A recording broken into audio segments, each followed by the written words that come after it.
Boa tarde, grupo de estudos Oração Ação. Sejam bem-vindas, sejam bem-vindos. Vamos entrando no grupo, vamos comentando, vamos participando. É uma alegria podermos crescer juntos. Formam-se vínculos, não é? Com todos aqueles com quem nós crescemos juntos. A começar pela família, sem dúvida, mas também passando pela escola e por todos os ambientes onde se progride. Os companheiros que tivermos num trabalho onde sentirmos que crescemos muito, tornam-se próximos, tornam-se amigos, porque a alegria de crescer juntos irmana, confraterniza, cria laços. Que esses nossos laços sejam eternos, sejam fortes, sejam estimulantes para vivermos o que precisarmos viver em fraternidade, em união, em mútuo encorajamento. Nada mais importante para vivermos o que tivermos que viver do que a amizade, a fraternidade, a gratidão, a compaixão, a união.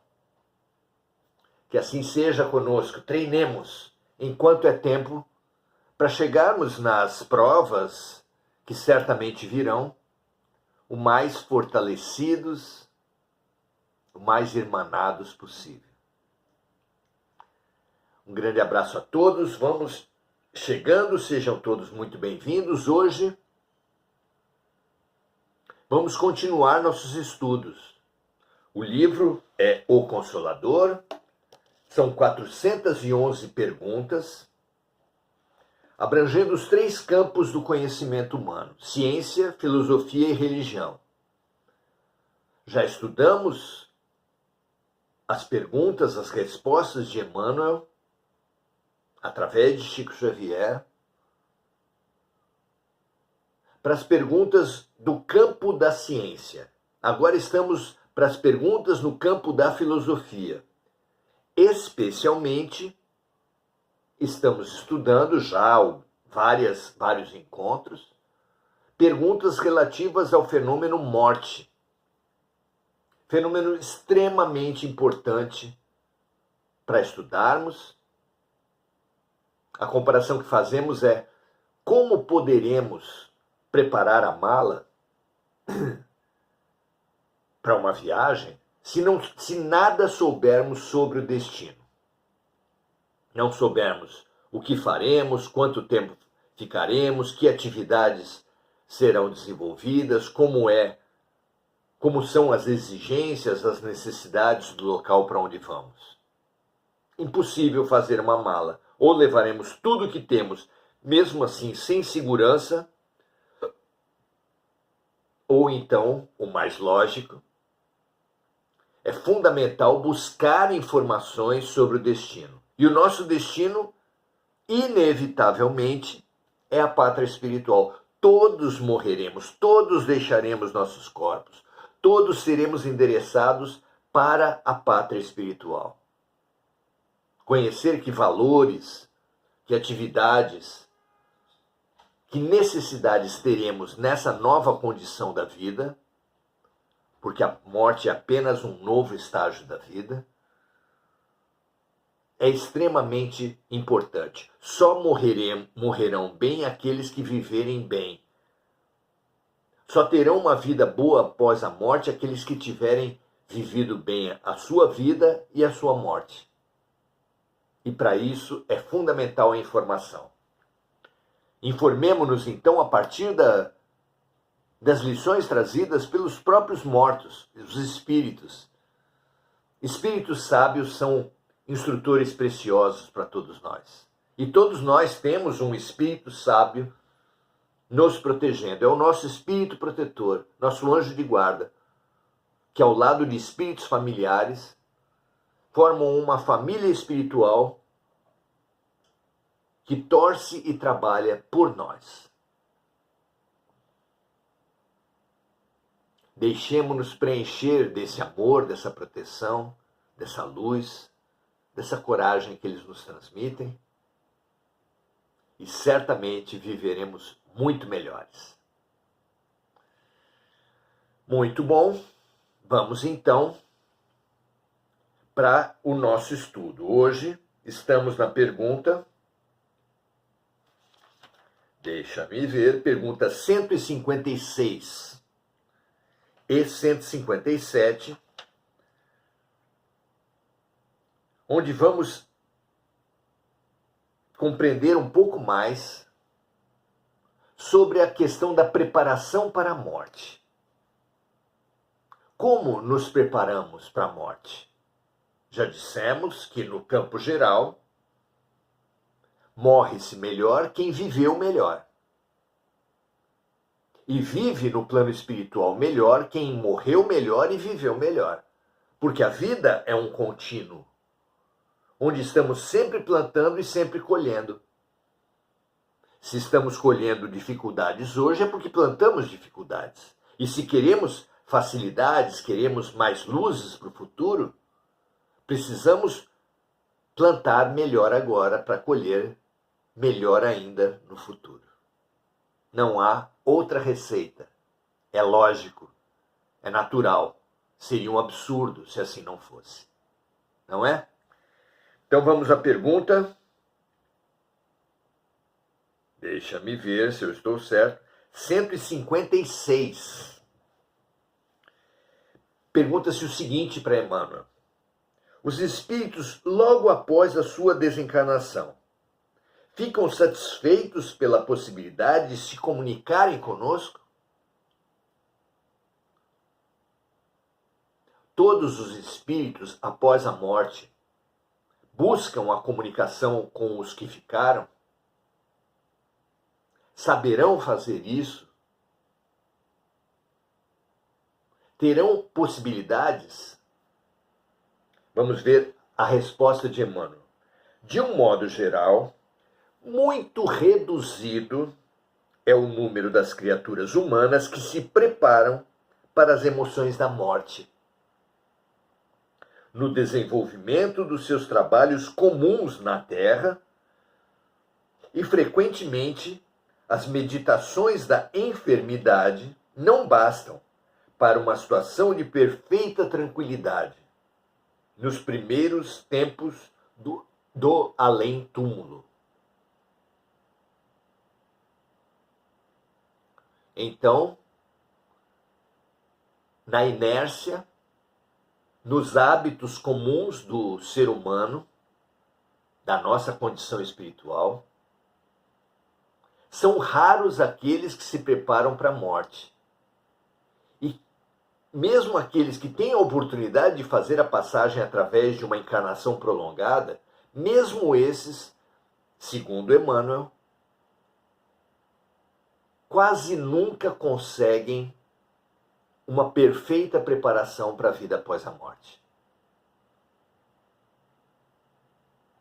Continua ele dizendo o seguinte: eis o motivo por que são tão salutares, tão úteis, tão necessárias as vossas reuniões de estudo e evangelização. Vejam que ele aqui ressalta a importância do nosso próprio grupo de estudos, assim como do Evangelho no Lar, assim como de boas leituras, assim como de cursos que você possa fazer sobre a realidade espiritual, digitais, presenciais. Tudo que for preparação, tudo que expandir, que libertar a sua mente do imediatismo, da matéria, do apego, do corpo, e expandir a sua visão para a realidade maior, do infinito, da eternidade, da vida espiritual, nos será útil quando da entrada à pátria espiritual, através do fenômeno morte. Então, sigamos esse roteiro, preparemo-nos para perdermos pouco tempo, para sofrermos menos no momento da morte e podermos alcançar o máximo grau de lucidez para o nosso estágio de desenvolvimento, de forma a mais rápido nos aprontarmos para a vida espiritual, eventualmente para a possibilidade de comunicarmos-nos com os parentes, com os amores que ficaram na Terra. A comunicação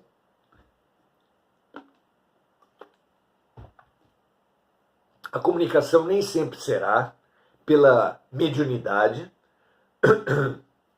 já que muitos dos que estão na Terra não se abrem para essa possibilidade. Também não é logo, imediatamente, nem universal a capacidade dos espíritos de se comunicarem por via mediúnica. Mas as formas de comunicação não se esgotam apenas na psicofonia, que é o momento, que é o mecanismo através do qual espíritos se servem de médiuns para passar pela voz mensagens aos encarnados. A intuição é uma forma de comunicação. Ainda que o encarnado nem sempre atribua as ideias que lhe vêm de amigos espirituais, mas a intuição é uma maneira de comunicação muito mais comum do que a gente supõe. O sono é uma outra oportunidade preciosa, sendo possível que nos dediquemos não apenas a leituras sobre viagem astral, viagem espiritual, desdobramento, os nomes são os mais variados, dedicando-nos então a exercícios para que o desprendimento, que é natural durante o sono, se dê da maneira mais consciente possível. Isso abre uma possibilidade que varia de pessoa para pessoa, mas uma possibilidade mais ou menos consciente de nos comunicarmos com o plano espiritual.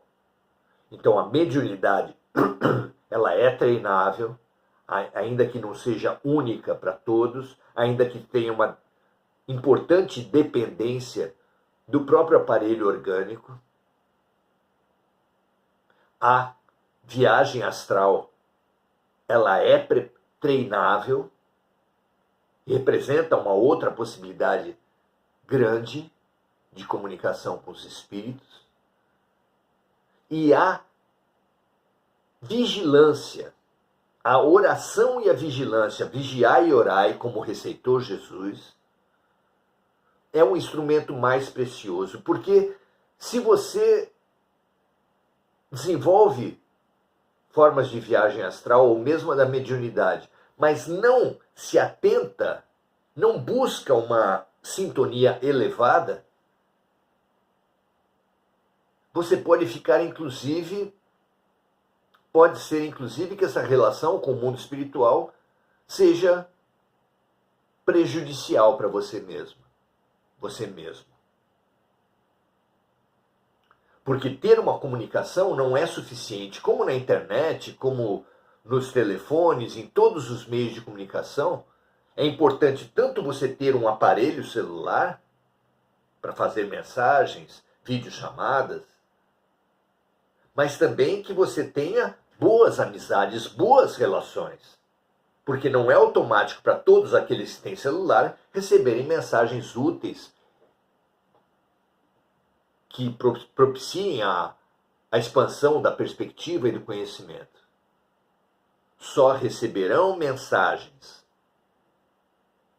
positivas, amorosas, úteis, aqueles que, além de ter o celular, sabem estabelecer uma boa conexão, sabem elevar a sua sintonia, a sua vibração. As duas ferramentas são fundamentais, não é?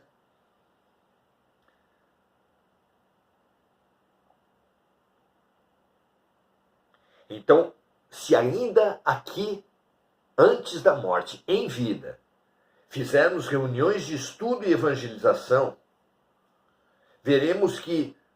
saberemos que a essas reuniões bem sintonizadas, bem intencionadas, concorre grande número de espíritos, ansiosos por uma palavra da terra, porquanto as impressões que trazem do mundo não lhes permitem a percepção dos mentores elevados das mais altas esferas espirituais. Então vejam, meus amigos, se todos os encarnados, já desde a vida na matéria, já têm, como já falamos, um grupo, uma equipe, uma família espiritual que torce, zela e trabalha por nós, após a morte,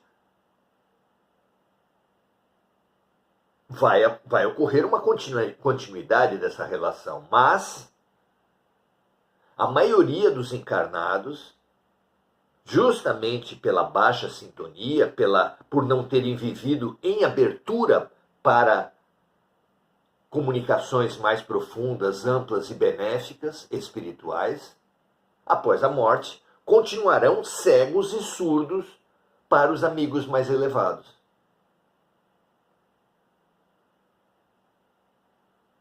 E assim sendo, precisarão eles de orientações, de apoio, de informações. E aqueles espíritos necessitados de relações com os encarnados, que não as conseguirem, mas que encontrarem um núcleo que faça o evangelho no lar, por exemplo, no qual ele possa matar sua saudade das relações com a matéria e, ao mesmo tempo, instruir-se, capacitar-se, expandir a sua consciência, verão nas reuniões espíritas um grande espaço de expansão, crescimento, cura, aprendizado. Nas reuniões em que ocorrer, diferente do Evangelho no Lar, que não pressupõe o transe mediúnico, nas reuniões em que houver a comunicação espiritual, poderá ele dar a mais ampla vazão à sua necessidade.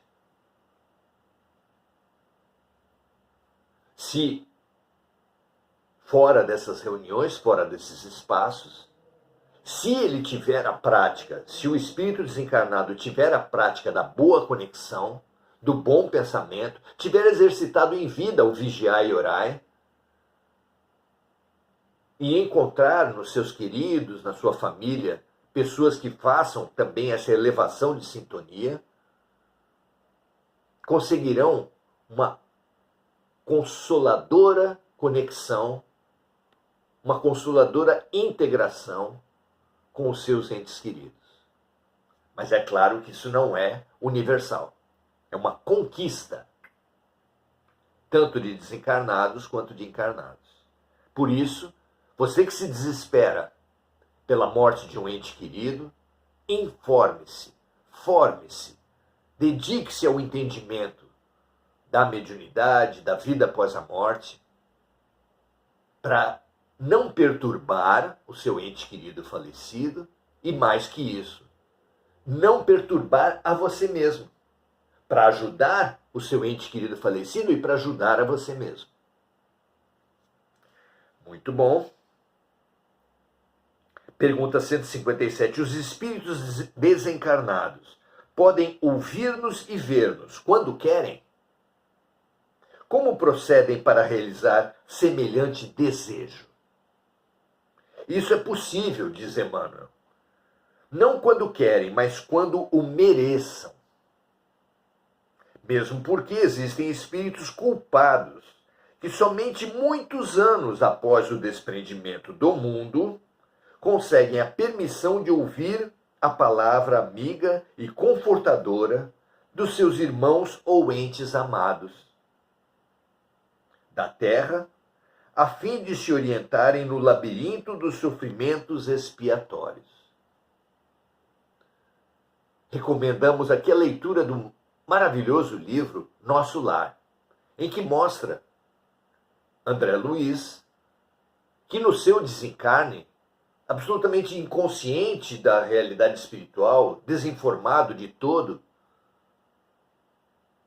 passou por enormes dificuldades, ficou 8 longos anos em regiões de trevas, de dificuldades, de padecimentos, por não habilitar-se, por não ter se tornado capaz em vida a prática da elevação da sintonia.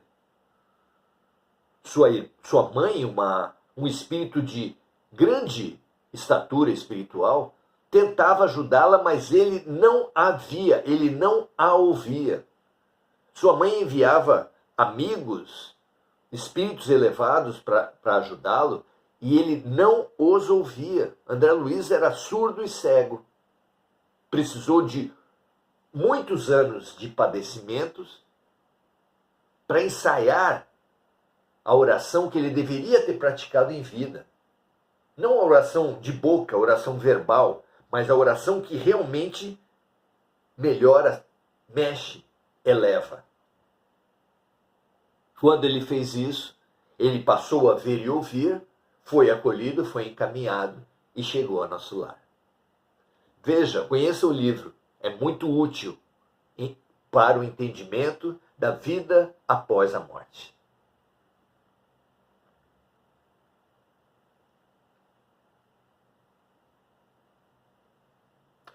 Diz Emmanuel o seguinte: o comparecimento de uma entidade recém-desencarnada às reuniões do Evangelho já significa uma bênção de Deus para o seu coração desiludido, porque essa circunstância se faz acompanhar dos mais elevados benefícios para a sua vida interior. Então, sempre que uma família, uma pessoa se dedica ao Evangelho no lar, estabelecendo um dia da semana, um horário, sempre dedicado a uma oração, uma boa leitura, uma reflexão, uma oração de agradecimento, com um copo d'água na frente, ela se abre para a proteção espiritual que agracia todos os encarnados. Se abre também para a ajuda a espíritos de alguma forma ligados a ela, a sua família, o ambiente em que vive. E pode auxiliar auxiliando-se, porque é dando que se recebe. É um espaço bendito, fabuloso, generoso, o Evangelho no lar. Não importa por quantas pessoas ele seja acompanhado. Quanto ao processo do seu contato conosco, diz Emmanuel, precisamos considerar que os seres do além-túmulo, os espíritos, em sua generalidade, para se comunicarem nos ambientes do mundo, adaptam-se ao vosso modo de ser, condicionando suas faculdades à vossa situação fluídica na Terra. Eles encontram na nossa situação fluídica empecilhos ou facilidades para essa comunicação. Razão pela qual, nesses instantes, na forma comum, possuem a vossa capacidade sensorial, restringindo as suas vibrações, de modo a se acomodarem de novo ao ambiente terrestre. Há uma realidade fluídica daquele que está encarnado e daquele que está desencarnado. A comunicação exige uma certa compatibilidade, que não é automática, que não é obrigatória, que cada caso de cada encarnado e de cada desencarnado vai determinar se há possibilidade maior ou menor de intuições, de inspirações, de mediunidades. Que assim seja, que nós possamos compreender